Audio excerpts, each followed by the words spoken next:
Hey, what's up, everybody? Week two, some exciting news.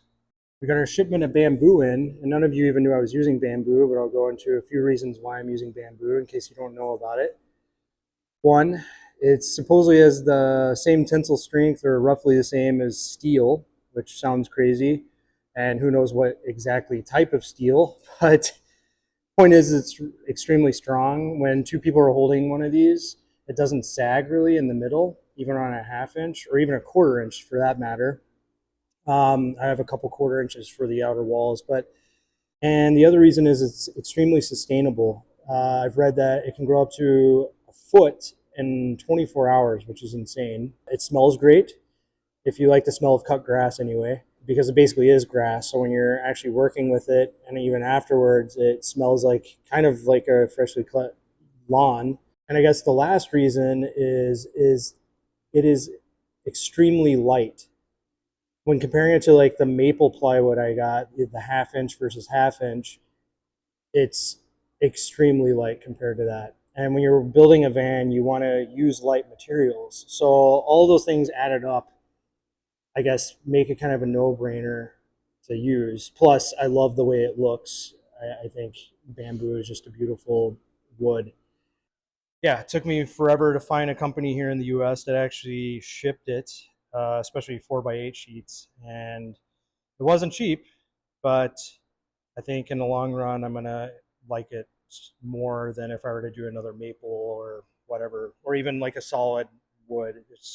I think comparing it to that, obviously, it's a lot cheaper. So, all things considered, I'm happy with my purchase. I'm happy with how it came.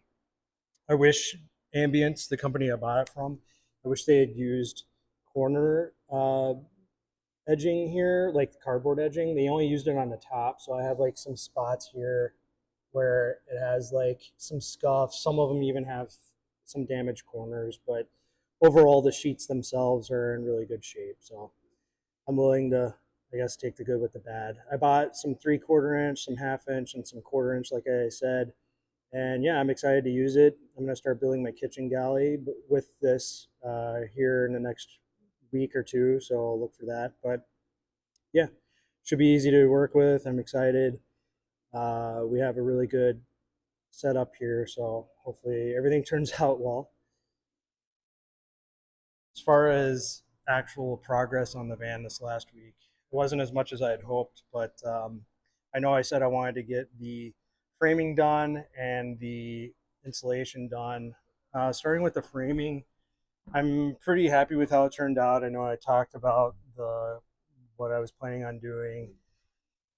I was really happy with these. Used Loctite on the bolts, like I said, felt in between, insulation in between.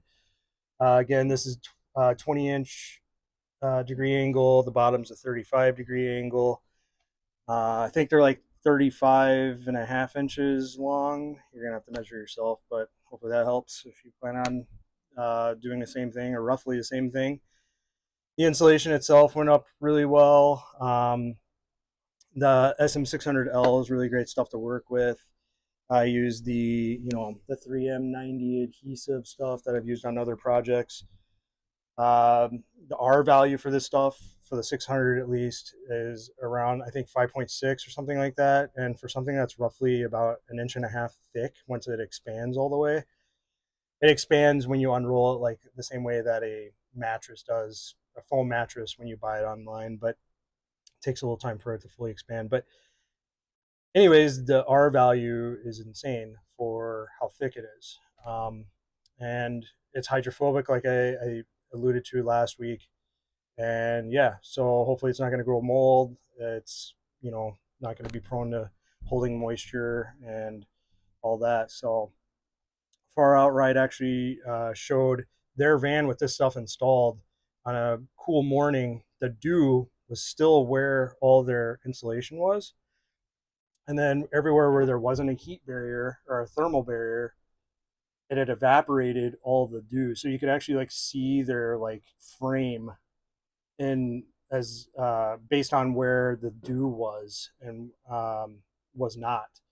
So the point is this stuff actually works really well and they've been really happy with it. So I have like gaps to fill This actually bows in, so I'm gonna, anywhere where I can fit it behind the wall, I'm gonna try. I'm gonna see how much I have left over anyway. Um, and yeah, and obviously fill in as much as I can here. There's some spots in there I need to figure out, but we'll get to that. And hopefully I'll have enough to actually finish that. But the other thing I worked on was the floor. Not to talk about them again, but Far Out Ride actually mentioned this product on Amazon. This isn't the stock floor mat. This is a new closed cell mini cell or whatever foam that is hydrophobic.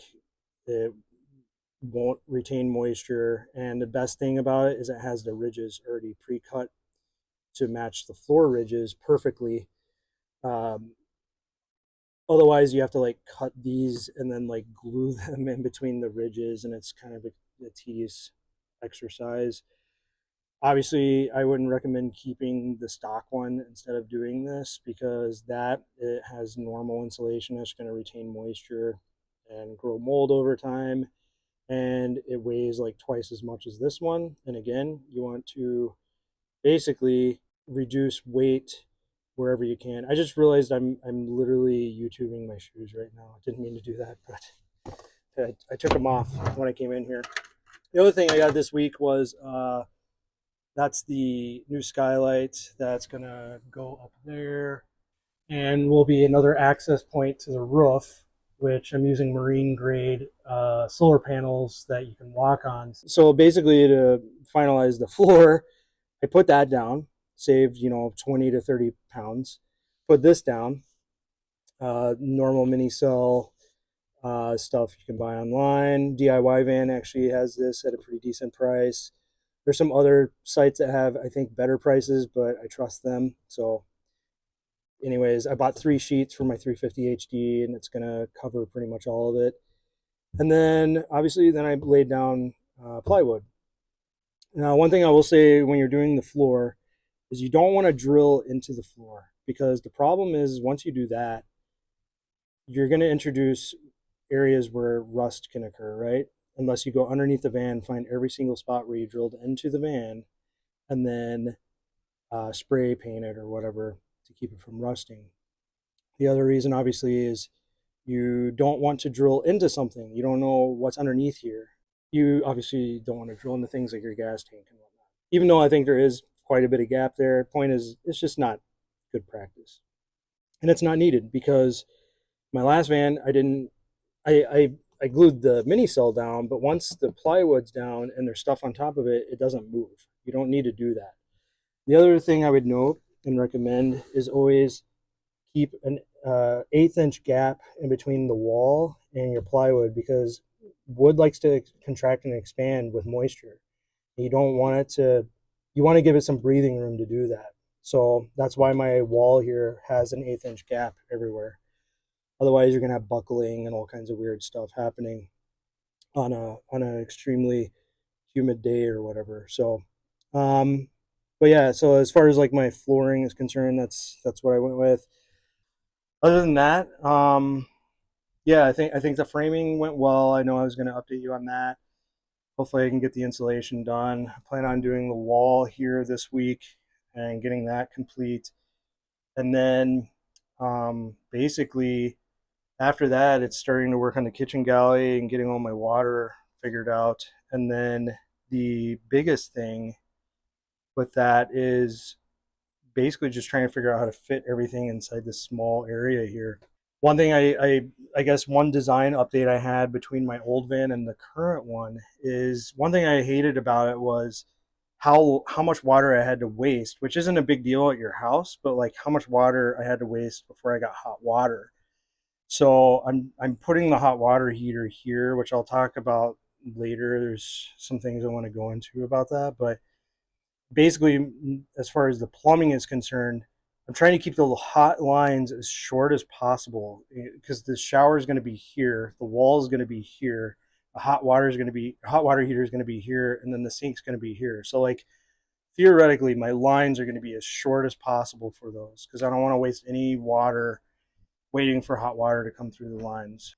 Other than that, yeah, I think this week's been going to be kind of boring as far as updates. But once I start getting into this, hopefully I'll have some updates and some more things that I've learned along the way. Um, and yeah, if you have any questions or anything, feel free to reach out below, and I'll try to answer them. And until next week, peace.